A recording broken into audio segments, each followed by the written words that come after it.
Assalamualaikum warahmatullahi wabarakatuh. Alhamdulillah wa syukrulillah wassalatu wassalamu ala rasulillah amma ba'du. Para ikhwah semuanya, seorang Muhammad Abduh, seorang reformis di abad ke-19 sepulang dari salah satu negara di Eropa mengatakan, Ra'aitu fi Awrubba al-Islama bilal muslimin wa fi baladina al-muslimin bila Islam. Saya melihat ketika berkunjung ke Eropa, saya melihat nilai-nilai Islam tanpa orang Islam, tanpa kaum muslimin. Tetapi di negara kita, Mesir waktu itu, Ra'aitul muslimin, saya melihat banyak kaum muslimin tanpa ada nilai-nilai Islam. Tentu dalam konteks saat itu, kata-kata itu menjadi autokritik terkait dengan situasi politik yang banyak korupsi, sosial budaya yang banyak konflik horizontal antar sesama muslim, dan ekonomi banyak kemiskinan, dan juga autokritik terhadap pemahaman keagamaan yang dinilai jumud waktu itu. Kalau kita mau melihat lebih jauh saat ini juga, the Global Livable Ranking, ada riset dan statistik negara-negara atau kota-kota yang layak dihuni di dunia ini, hampir mayoritas itu adalah negara-negara dan kota-kota yang berpenduduk mayoritas non-muslim. Sebut saja Australia, Kanada, di Vancouver, kemudian di Eropa ada Swiss, Jepang, New Zealand, dan hampir 10 besar tidak ada negara-negara yang mayoritas berpenduduk muslim. Dan itu semua diukur dari nilai tingkat kelayakan pendidikan, kesejahteraan masyarakat, kesehatan, dan juga infrastruktur yang dinikmati oleh warganya. Mungkin kita harus melakukan kontemplasi terhadap situasi ini. Meskipun begitu banyak kemajuan yang dirasakan oleh orang-orang Eropa, dialami oleh negara-negara di Eropa, tapi di sisi lain kita tidak bisa menafikan pemahaman kita tentang sejarah peradaban yang terjadi di Eropa. Contoh, berbagai peperangan yang menelan begitu banyak korban justru terjadi di Eropa. Perang Dunia Pertama lebih dari 10 juta korban itu terjadi di Eropa. Perang Dunia Kedua yang menelan korban lebih dari 50 juta jiwa juga terjadi di Eropa. Revolusi Prancis terjadi di Eropa, menelan begitu banyak korban jiwa. Perang saudara di Rusia juga terjadi di Eropa. Dan saat ini konflik antara Rusia dengan Ukraina itu terjadi juga di Eropa. Itu belum lagi ketika kita berbicara tentang adanya pelarangan-pelarangan simbol agama, intoleransi itu terjadi juga di Eropa, pelarangan jilbab. Bahkan diskriminasi pengungsi yang saat ini terjadi juga, yang dari Ukraina itu terjadi di Eropa. Lebih lanjut, kasus-kasus yang tentu kita tidak sepakat seperti penyebaran LGBT, itu semuanya hampir dilegalkan di negara-negara non-muslim, salah satunya beberapa negara yang ada di Eropa. Tentu kita harus bersifat objektif melihat fenomena ini. Di sisi lain, di belahan bumi yang lain, mayoritas negara-negara yang berpenduduk muslim, negara-negara di Timur Tengah saat ini sedang mengalami kemunduran. Konflik terjadi di mana-mana. Konflik di Suriah, di Yaman, bagaimana kondisi saat ini Irak, Sudan, dan negara-negara Timur Tengah lainnya yang merepresentasikan negara muslim saat ini mengalami kemunduran. Bahkan dalam data statistik, Suriah, Damaskus itu tercantum dan termaktub dalam kota yang paling tidak layak untuk ditinggali karena di situ ada konflik. Menyikapi hal ini, para ikhwah semuanya, tentu kita sebagai seorang muslim harus tetap ada kesadaran dan keyakinan bahwa antumul a'launa in kuntum mu'minin. Kita tetap akan menjadi unggul ketika kita menjadi seorang muslim dan beriman kepada Allah dan Rasul-Nya. Untuk itu, berbicara tentang peradaban, mungkin saatnya lah kita untuk serius menggarap proses peradaban Islam. Kalau kita buka lembaran-lembaran teks yang ada, yang ditulis oleh para ulama Islam, setidaknya ada beberapa karakteristik khosais al-hadarah al-islamiyah yang seharusnya itu menjadi pijakan kita untuk mengukur, untuk dijadikan barometer apakah peradaban yang kita lihat saat ini Islami atau tidak.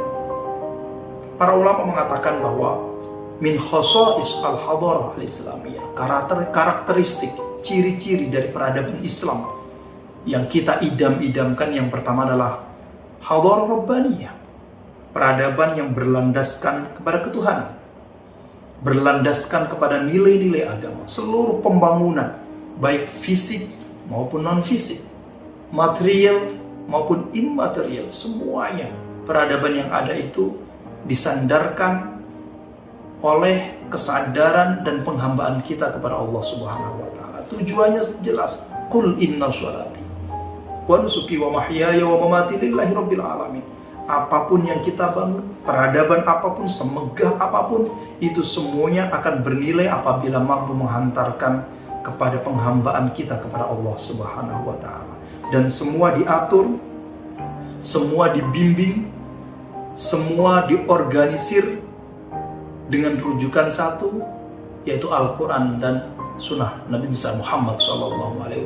Dari nilai-nilai agama, pengaturan-pengaturan itu diambil hanya untuk menunjang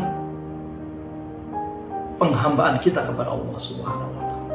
Dengan peradaban rabbaniyah itu, maka peradaban Islam yang ideal tidak akan menjadi arogan, tidak merasa kuat sendiri sehingga mampu melakukan tekanan-tekanan dan intervensi kepada negara-negara lain atau peradaban-peradaban lain yang lemah. Tidak, yang saat ini banyak terjadi di dunia ini yang kita rasakan.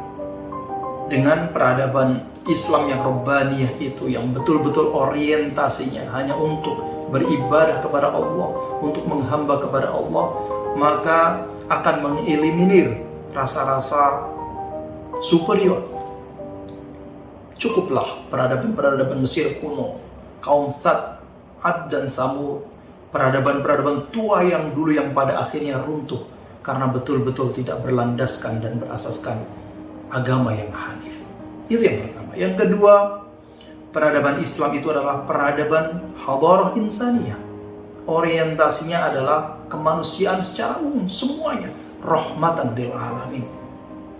Tidak ada diskriminasi. Al-musawa wa diddut ta'assub, diddu al-unsuriyah. Tidak ada fanatisme satu suku dengan suku yang lain, satu ras dengan ras yang lain. Saya kira ini sangat jelas sekali ketika Rasulullah SAW menyampaikan la fadla li'arabiyyin wala ajamiyyin illa bittaqwa wala abyad wala aswad illa bittaqwa.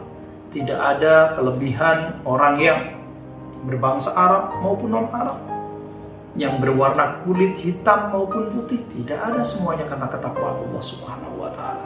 Jadi peradaban Islam adalah peradaban insaniyah. Dia sangat care kepada manusia semuanya, baik muslim maupun non-muslim. Bukan hanya itu, bahkan hewan-hewan, tumbuhan-tumbuhan semuanya dihormati dalam peradaban Islam yang dibangun oleh umat Islam semuanya. Itu yang seyogyanya menjadi acuan kita, menjadi pemahaman kita apakah sebuah peradaban itu betul-betul Islami atau tidak. Yang berikutnya, peradaban Islam adalah hadarah mutawazinah, peradaban yang ada keseimbangan antara pembangunan fisik dan non-fisik, pembangunan duniawi dan ukhrawi.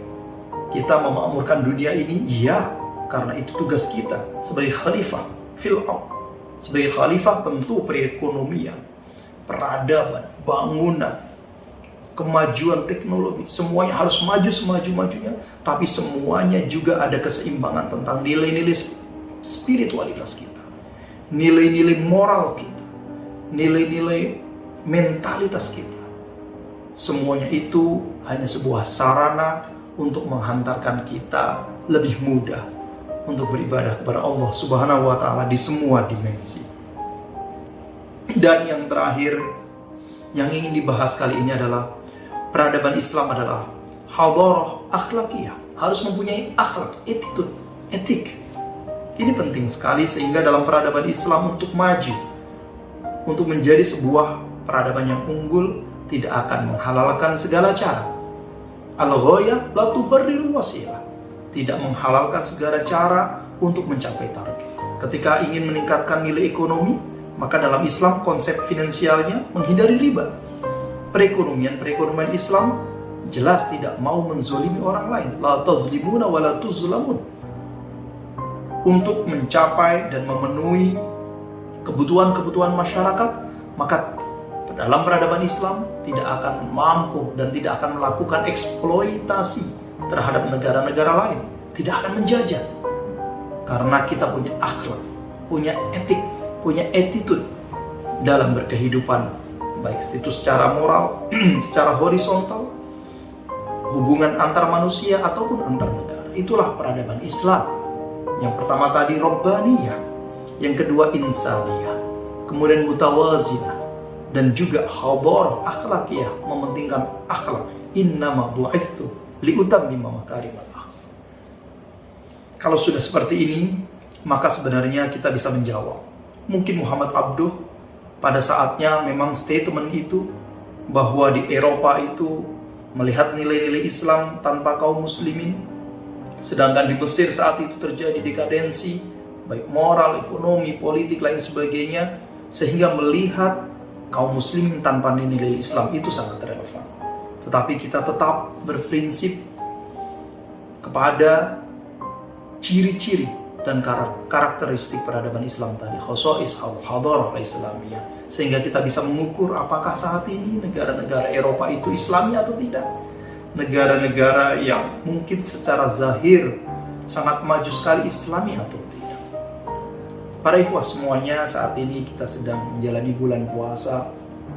Salah satu hadis di Sahih Bukhari yang diriwayatkan oleh Abu Hurairah, dalam potongannya sangat menarik sekali. Fa in qatalahu aw syatamahu wa in imri'un qatalahu aw syatamahu falyaqul inni sha'im marratain. Apabila ada orang yang ingin memerangi kita, kemudian ingin membicarakan hal-hal yang mungkin tidak layak untuk dibicarakan, ingin bermujadalah, ingin berdebat yang tidak produktif, falyaqul inni sha'im, saya sedang berpuasa.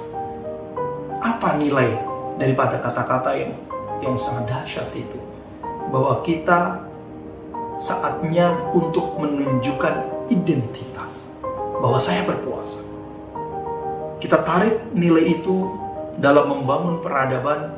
Saatnya lah kita saat ini untuk menunjukkan peradaban kita, identitas kita. Faqala innani minal muslimin, bahwa kita seorang muslim mempunyai peradaban yang sangat indah sekali, peradaban yang sangat sempurna sekali, yang seharusnya mulai kita gulirkan, mulai kita perjuangkan. Jadi tidak akan minder lagi, tidak akan silau dengan peradaban-peradaban yang mungkin saat ini iya secara zahir, secara fisik itu sangat luar biasa. Pendidikan sangat tinggi yang sebenarnya itu juga milik orang Islam, milik peradaban Islam. Teknologi sangat luar biasa sekali, tapi ada esensi, nilai-nilai substansi yang hilang, yaitu Rabbaniyah, bahwa semua itu untuk pengkhidmatan kepada Allah Subhanahu wa taala. Insaniyah, musawat, semua tidak ada diskriminasi. Kemudian akhlakiyah, etik, semua kita sandarkan sesuai dengan akhlakul karimah yang drive, yang diambil dari Al-Quran dan hadis dan para ulama salafus shalih. Teman-teman semuanya, semoga yang sedikit ini dapat kembali mengingatkan kita bahwa kita mempunyai peradaban yang luar biasa sekali, al-hadarah al-islamiyah, yang perlu kita perjuangkan.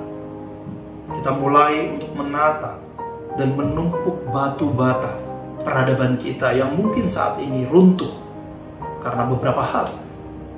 Kita mulai mengenalkan kepada generasi-generasi kita dan juga generasi-generasi setelah kita bahwa peradaban Islam adalah peradaban yang luar biasa.